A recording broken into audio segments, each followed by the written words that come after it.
मेरे channel the unlimited vlog story को subscribe कर लीजिए।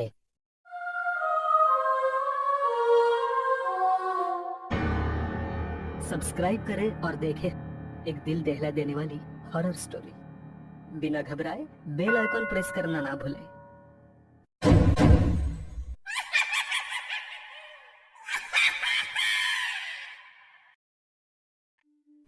इस कहानी के लेखक है विजेंद्र कुमार कर्ट। कुछ घटनाएं आपके जहन से ऐसे चिपकी हुई होती है कि आपके लाख चाहने के बाद भी आप तमाम उम्र उसे हटा नहीं पाते। मेरे जीवन में घटी वो घटना है जिसे कभी भी याद करता हूं तो एक के बाद एक चीजें किसी फिल्म के सीन की तरह आंखों के आगे चलने लगते हैं।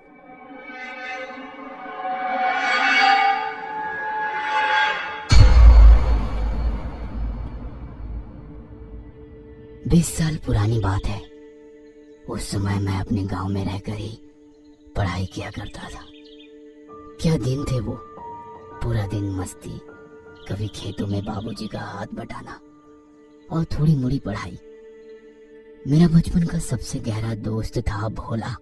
उसके साथ गांव के तालाब से मछली पकड़ना और दूसरों के आम की बगीचे में जाकर आम तोड़ना हमने ना जाने कितनी बार किया था। उस दिन भी हम रामाधीर चाचा के आम के पेड़ से आम तोड़ने का प्लान बनाकर घर से निकले थे। जब हम वहां पहुंचे तो मौसम बहुत खराब हो गया था। तेज तेज हवाएं चल रही थी। रह रहकर बादल भी गरज रहे थे। मैंने भोला से कहा, बारिश अगर शुरू हो गई तो दोनों भीग जाएंगे और भीग गए तो अम्मा और बाबूजी बहुत मारेंगे, क्योंकि पिछली बार जब भीग गए थे तो बहुत तेज बुखार हो गया था। तब भोला ने कहा, मार तो हमको भी पड़ेगी, इसलिए चलो कहीं छिप जाते हैं। थोड़ी दूर पर ही एक सीमेंट की पाइप हमें दिखाई दी। हम दोनों उसमें घुस गए। उसके बाद तो मूसलाधार बारिश शुरू हो गई। बादल भी उस दिन भयानक तरीके से गरज रहे थे।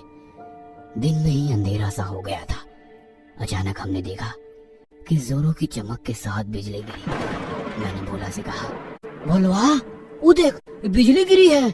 उसने कहा, विजेंद्र, खेतों में तो कई लोग अभी काम कर रहे होंगे, हम तो यहाँ छिप गए, वो कहाँ भागकर छिपेंगे। बारिश लगातार होती रही, बिजली भी वैसे ही गरजती रही। जब ये सब कुछ शांत हुआ तो मैंने देखा कि कई लोग बिरजू चाचा की खेत की ओर भाग रहे हैं। सभी ये चिल्लाते हुए जा रहे थे कि बिरजू चाचा के खेत में ठनका गिरा है। यूपी बिहार में बिजली गिरने को ठनका गिरना कहते हैं। पता नहीं आप लोगों ने कुछ दिन पहले ये खबर टीवी पर देखी थी या नहीं कि कुछ दिनों पहले ठनका गिरने से 100 से अधिक लोग मारे गए थे। वो सभी उस समय अपने खेतों में काम कर रहे थे। बहरहाल हम दोनों दोस्त भी उनके खेत की ओर भागे। बिरजू चाचा मुझे और भोला को बहुत प्यार करते थे। उन्होंने कई बार अपने खेत के भुट्टे हमें खाने को दिए थे। हम जैसे ही उनके खेत पर पहुंचे तो देखा कि वहां तो गांव के कई लोगों की भीड़ है। वहां से मुझे औरतों के रोने की आवाज भी आ रही थी। मुझे कुछ समझ नहीं आ रहा था कि क्या हुआ है। मैं किसी तरह भीड़ के बिल्कुल पास पहुंचा तो देखा कि बिरजू चाचा और दशरथ पासवान चाचा खेत में मरे हुए थे। उनकी मौत ठनका गिरने से हो गई थी। उन दोनों की पत्नी लगातार रोए जा रही थी। पूरे गांव में मातम का माहौल बन गया था। आसमान से मौत कैसे आती है, इसका सबसे बड़ा उदाहरण है ठनका गिरना। गांव में एक खास बात है कि किसी की मृत्यु और विवाह के समय पूरा गांव एक हो जाता है। चाहे उसके साथ आपके संबंध अच्छे थे या नहीं, वो सभी मिलकर उसके अंतिम संस्कार में शामिल होते हैं। हमारे गांव की बिल्कुल पास गंगा नदी है। उसी में दाह संस्कार का सारा काम होता है। दाह संस्कार के बाद सबको गंगा नदी में स्नान करना अनिवार्य होता है। उन दोनों के मृत शरीर को उनके बेटों ने रोते हुए मुखाग्नि दी। लगभग 4 घंटे बाद वहां सिर्फ राख का ढेर बचा था, जिसे कलश में इकट्ठा किया जाता है। फिर इसका भी विसर्जन गंगा जी में ही कर दिया जाता है। इन सारी प्रक्रिया की समाप्ति के बाद सभी लोग गंगा जी में नहा रहे थे। मुझे याद है मैं भी गंगा जी में तैर रहा था। 12 साल उम्र थी मेरी, इसलिए जोश भी उस समय अधिक था। इसलिए गांव वालों की नजर बचाकर गंगा जी में बहुत आगे तक तैरते हुए निकल गया। तभी मुझे लगा कि किसी ने मेरे पैर पकड़ लिए और जोर से मेरे पैर खींच रहा है। मैं डर गया और डर के मारे चिल्लाने लगा, ए भैया, ए चाचा, अरे मगरमच्छ पकड़ा है, अरे मगरमच्छ, इसने मेरा पैर पकड़ लिया है, जल्दी आइए। मैं बहुत दूर निकल गया था, इसलिए किसी को मेरी आवाज नहीं आ रही थी। अंधेरा लगभग हो गया था, कुछ भी दिखाई नहीं दे रहा था। मैं बहुत घबरा गया, मुझे लगा कि आज तो मेरी मौत तय है। तभी मैंने देखा कि एक चाचा तैरते हुए मेरे पास आए और मुझे बोले, अरे की होला सोनू है। इसका मतलब था क्या हुआ सोनू? सोनू मेरे घर का नाम है। मैंने बोला, चाचा, अरे मगरमच्छ पकड़ लिया है पैर। तभी चाचा बोले, है ना नहीं छेड़े मगरमच्छ। मैं चाचा की बात इग्नोर कर रहा था क्योंकि मुझे सच में किसी चीज ने पैर में काटा था और उसके दांत की चुभन में अब भी महसूस कर रहा था। तब चाचा बोले, अरे डर मत, हम छियो ना। फिर पता नहीं क्या हुआ, मेरी आंखों के आगे अंधेरा छाने लगा। थोड़ी देर बाद मैं बेहोश हो गया। फिर मुझे कुछ याद नहीं कि क्या हुआ, कैसे हुआ। लेकिन जब होश में आया तो मैं एक ट्रैक्टर पर था। गांव से कई लोग दाह संस्कार के लिए आए थे, इसलिए 3 ट्रैक्टर गांव से आए थे। दाह संस्कार के बाद सब लौट रहे थे। मुझे समझ नहीं आ रहा था कि मैं यहाँ कैसे आ गया। मैं तो गंगा जी में था और मुझे किसी चीज ने काटा था। तब किसी ने कहा, अरे तोहरा के ढोरवा सांप ने काट लिया था। पानी वाले सांप जहरीले होते हैं, लेकिन ये सांप जहरीला नहीं था।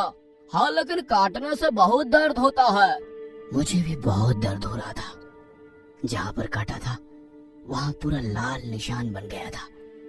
मुझे याद है गांव के बड़े बड़े मुझे डांट रहे थे, अरे बेटा, इतनी दूर गंगा में जाने की क्या जरूरत थी? हाँ, काहे गए थे उधर?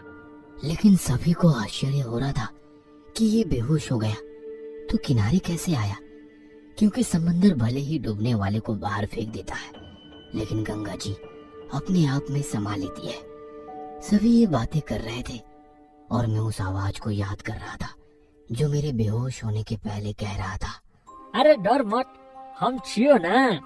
आप जानकर आश्चर्य करेंगे, वो आवाज बिरजू चाचा की थी।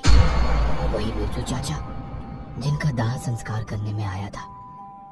ये मेरी होश में पहली बार किसी आत्मा का अनुभव था। जब मैंने सबको ये बात बताई तो किसी को कोई ज्यादा आश्चर्य नहीं हुआ।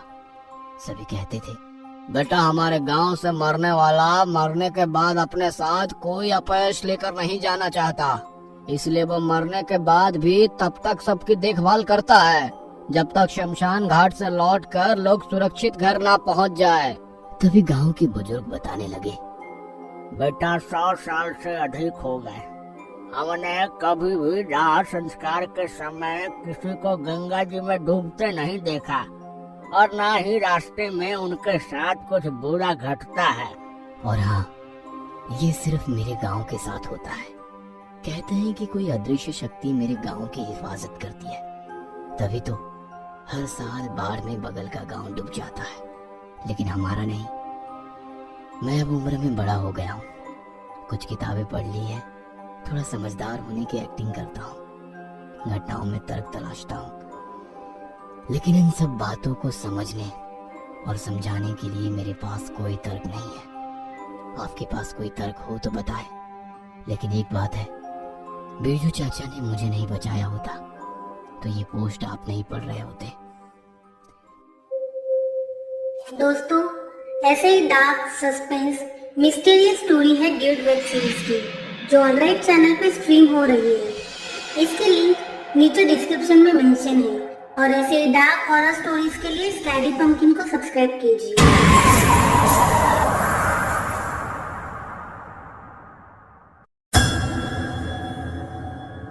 ये कहानी आपको अच्छी लगी हो तो हमें सब्सक्राइब करें। मेरे channel the unlimited vlog story को सब्सक्राइब कर लीजिए।